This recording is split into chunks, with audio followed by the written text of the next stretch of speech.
আসসালামু আলাইকুম, কেমন আছো সবাই? আশা করি ভালো আছো। আমরাও খুব ভালো আছি। আমি তো খুব ভালো আছি, কারণ আমরা সকলেই জানি যে আমরা যখন শহরে থাকি আর গ্রামে থেকে বাবা মারা আসে, তারা তো অনেক দিন পরে আসে, তাই না? তাই আমরা অনেক এক্সাইটেড থাকি, অনেক আনন্দে থাকি। তো আমরা বেরিয়ে পড়লাম দুজনে, যে কমলাপুরে যাচ্ছি, ট্রেনে আসতেছে একতা এক্সপ্রেসে। তো দুজনে চলে যাচ্ছি, ভাবছিলাম আমরাও ট্রেনে যাবো। তো আপনাদের ভাইয়া বললো যে না, যেহেতু ঢাকা শহরে রিক্সা করে ঘুরলে অনেক ভালো লাগে, খোলামেলা প্রকৃতি।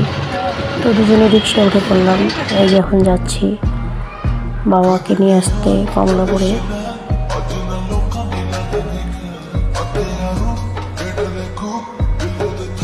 খুব ভালো লাগতেছে, দুজনে মিলে রিক্সা করে ঘুরতেছি। আপনাদের ভাইয়া তো খুব খুশি। তারপর ওনার শ্বশুর আসতেছে। এই তো কমলাপুরে পৌঁছে আমার মেয়ে জড়িয়ে ধরলাম, তারা চলে আসছে। তারা সেই ট্রেন থেকে নেমে আছে সবাই, আমার মেয়ে, ভাইয়ের ছেলে, বাবা মা। খুব ভালো লাগতেছে। তারপরে যে বাড়ি থেকে আসলে তো কত কিছু নিয়ে আসে বাবা মারা, জানে সন্তানদের জন্য।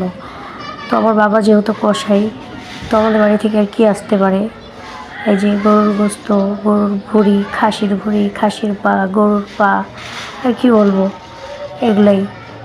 তারপরে কিছু সবজি, এই যে বড়ি নিয়ে আসছে কতগুলা। তারপরে এখানে আতপ চাল আছে, চিনি আছে, এখানে মিষ্টি আলু নিয়ে আসছে, এখানে পিঠা নিয়ে আসছে, তারপরে যে পেঁপে নিয়ে আসছে, তারপরে শাক নিয়ে আসছে, এখানে বথুয়া শাক অনেকগুলো নিয়ে আসছে, এক ব্যাগ। তারপরে হচ্ছে এদিকে কচু শাক নিয়ে আসছে। কচু শাক আপনাদের ভাইয়ের খুব পছন্দের, যদিও আমরা খুব কম খাই, আমিও খুব কম খাই, আমাদের বাড়ির লোকও কম খাই। তো এই তো তারপর এগুলো এই যে পরিষ্কার করে নিয়ে আসলাম, কতগুলো ফ্রিজে রাখলাম। এগুলো রান্না করতে হবে। এখানে গরুর পা আছে, খাসির পা, খাসির কলিজা, খাসির ভুঁড়ি আর গরুর যেগুলো, ওগুলো ফ্রিজে রেখে দিলাম। এই পর্যন্তই, ভালো থাকবে।